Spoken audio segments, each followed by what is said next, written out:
नमस्कार दोस्तों हमारे यहाँ अभियान चलाया गया था जो कि सखी केंद्र और नावो ने मिलकर किया था। ये अभियान बहुत इंटरेस्टिंग था। स्पीच कंपटीशन रखा गया था, ऐसे कंपटीशन रखा गया था जिसमें करीबन 12 कॉलेजेस, कुछ इंस्टीट्यूट ने हिस्सा लिया था। ये 18 नवंबर से 10 दिसंबर तक चलाया गया। तो ये है हमारा बीएड के जो छात्राओं ने बोला, जो वीरेंद्र स्वरूप की छात्राओं ने बोला, बहुत अच्छा रखा उन्होंने। आपको ज़रूर सुनना चाहिए इसे। और ये महिला हिंसा को कैसे खत्म किया जाए उस पर इन्होंने ये बात रखी है। आप इसको जरूर सुने, आपको बहुत मजा आएगा। दोनों साथ साथ चल रही हैं, लेकिन क्या आप जानते हैं कई किताबों में कहा गया है कि महिलाएं समाज की वास्तविक वस्तुकार होती हैं। क्या ये समाज मानने को तैयार है कि क्या सच में महिलाएं समाज में वास्तविक वस्तुकार हैं? जी नहीं। हमारे समाज में महिलाओं के ऊपर कई प्रकार से हिंसा होती आ रही है और अभी भी होती है, और अगर ये समाज नहीं बदला तो आगे भी होती ही रहेगी। हिंसा कई तरह की होती है, जैसे कि कन्या भ्रूण हत्या, दहेज प्रथा, सती प्रथा इत्यादि। 2011 की जनगणना के अनुसार 1000 लड़कों पर केवल 940 लड़कियां ही थी। इसका कोई कारण आप बता सकते हैं? जी हाँ, इसका मेन कारण यही है, दहेज प्रथा के कारण लड़कियों को जलाकर मार देना, उन्हें सती प्रथा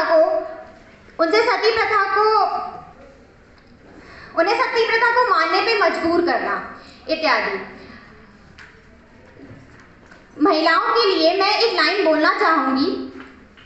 माँ ने रोक लगाई तो उसे प्यार का नाम दे दिया, पिता ने बंदिशें लगाई तो उसे संस्कारों का नाम दे दिया, सास ने कहा अपनी इच्छाओं को मार दो तो उसे परंपरा का नाम दे दिया, ससुर ने घर को क्या खाना बना दिया तो उसे अनुशासन का नाम दे दिया, पिता ने कहा अपने सारे सपनों को छोड़ दो तो उसे वफा का नाम दे दिया।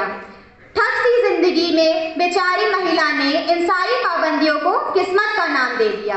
धन्यवाद। विचार प्रस्तुत करने जा रहे हैं। कहा गया है कि जिस तरह से एक मकान की मजबूती उसकी नींव से होती है, ठीक उसी तरह से अगर हम महिला सशक्तिकरण की बात करें तो एक महिला के मन की मजबूती उसके परिवार से होती है।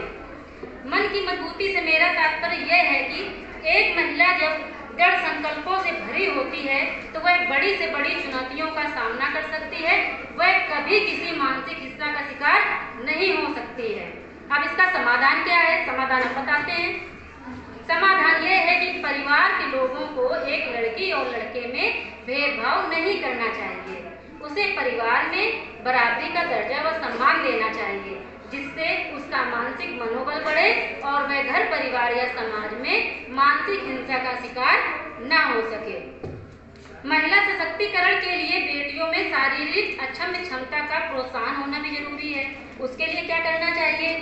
इसके लिए स्कूल तथा कॉलेज स्तर पर छात्राओं के लिए कुंफू, जूडो, कराटे का प्रशिक्षण अनिवार्य किया जाना चाहिए, ताकि वे अपने साथ होने वाले दुर्व्यवहार से लड़ सकें और उसका डटकर सामना कर सकें। मीडिया आदि संचार माध्यमों से स्त्री एवं पुरुष दोनों को यह समझना चाहिए कि घरेलू कार्य करने वाली महिलाएं अनुत्पादक नहीं हैं। इससे महिलाओं में आत्मसम्मान की भावना बढ़ेगी और महिलाओं के प्रति पुरुषों के दृष्टिकोण में परिवर्तन भी आएगा।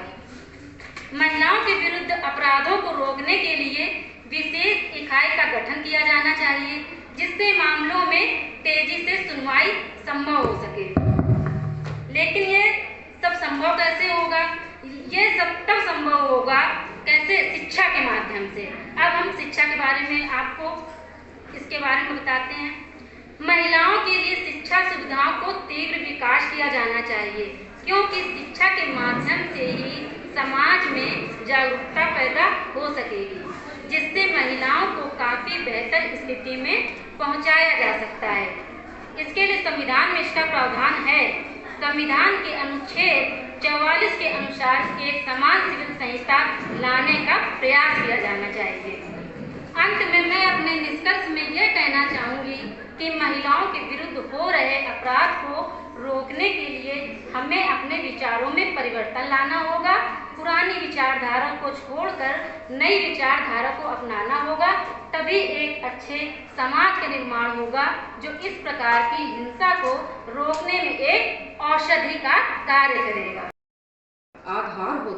बहन हो, बेटी हो, हर कुल की रक्षक, कभी लक्ष्मी, कभी सरस्वती तो कभी दुर्गा का अवतार हो तुम। नमस्कार, मेरा नाम नीतू गुप्ता है। मैं this is not true always, because हिंसा केवल पुरुषों के द्वारा ही नहीं होती है, महिलाओं के द्वारा भी हिंसा की जाती है, जिसे हम ससुराल पक्ष के तौर पे भी ले सकते हैं। अगर मैं ये कहूँ कि हम आज शिक्षित हैं, हम आज हम सभी यहाँ पर बैठे हुए हैं, तो क्या हम ये सब कुछ अपने बलबूते कर पाए हैं? नहीं, कहीं ना कहीं पुरुषों का भी इसमें योगदान रहा है, वो हमारे सहयोगी रहे हैं, तभी आज हम यहाँ पर पहुँच पाए हैं। पुराने ज़माने में भी अगर देखा जाए तो रूढ़िवादिता को समाप्त करने में भी पुरुषों ने एक महत्वपूर्ण रोल अदा किया है, जिसकी वजह से ही आज हम यहाँ आ पाए हैं। अगर हमारे पिता चाहते और हमें कह देते कि नहीं तुम्हें घर में बैठना है, तुम नहीं पढ़ सकती, तो क्या हम ज़बरदस्ती घर के बाहर निकल सकते थे? नहीं निकल सकते थे। हमारे पिता हो, चाहे पति हो, चाहे हमारा बेटा हो, जब वो हमारे साथ खड़ा होता है, हमारे लिए एक रक्षक बन के हमारे साथ खड़ा होता है, तभी हम निडर होकर इस हिंसक समाज में बाहर निकल पाते हैं। अदरवाइज हम देखें तो बाहर जिस तरीके का माहौल है, हमारे आप में इतनी हिम्मत नहीं है कि हम कहीं भी रात बिरात अकेले जा सकें। ठीक है, in the daylight we are safe to move anywhere, but when it comes to the night हम कहीं ना कहीं अनसेफ फील करते हैं और हम उनको अपने रक्षक के तौर पे देखते हैं और उनसे हम अपनी रक्षा की आशा भी करते हैं और वो हमारे साथ खड़े भी होते हैं।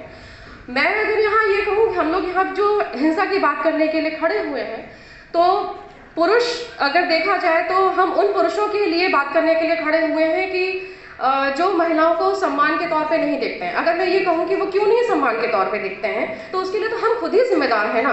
जब बचपन में हमारी बेटी या बेटा जन्म लेता है, तो हम बेटी पे कंप्लीट फोकस कर देते हैं कि नहीं, हमें इसको संस्कारी बनाना है, सद्गुण संपन्न बनाना है, because she is going to married after few days और उसको हर चीज़ उसको आनी चाहिए। But why do we do not focus on the boys? We should focus on the boys ना। बीइंग अ मदर, हमको बॉयज़ पे भी फोकस करना चाहिए कि बेटा, जैसे ये तुम्हारी बहन है, जैसे तुम अपनी बहन का सम्मान करते हो, ऐसे ही तुम्हें बाकी सभी महिलाओं का भी सम्मान करना है। और कहीं ना कहीं हमें being a mother, being a sister, being a daughter, हमें उनको ये एहसास कराना चाहिए कि दर्द है क्या, हिंसा है क्या, तकलीफ है क्या।